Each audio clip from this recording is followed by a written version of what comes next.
काल रोजी जिल्हाधिकारी कार्यालयावर मोर्चा काढण्यात होता, काय सांगणार? आज आपण जिल्हाधिकारीमध्ये मोर्चा काढलेला आहे आणि आमच्या शीख समाज सिकलीकर समाज म्हणून मोर्चा होता आणि पूर्ण भारतातून हा समाज आज गोळा झालेला आहे आणि फक्त इंद्रजीत सिंग जे बलजीत सिंग जे मुलगा आहे 8 तारीखला त्याची हत्या झाली, त्या मुलाला खूप बेरहमीनं त्याची हत्या केली आणि KB गँग म्हणून इथं गँगस्टर लोक आहे आणि इथं खूप गँगस्टर चालत आहे.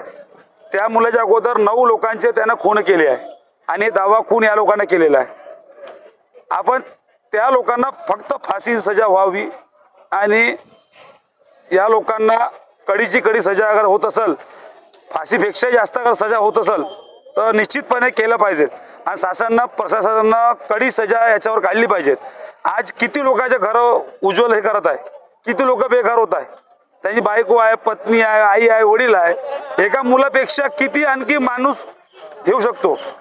अरे संसारमध्ये सर्व आलो, चांगले वागलं पाहिजे. हा जीवनामध्ये आज नाही का शीख समाजावर झालं, उद्या कोणत्या समाजावर होणार. तर हे जे लढाई आहे हे एकट्या समाजासाठी नाही आहे, हे पूर्ण नांदेड शहरासाठी आहे.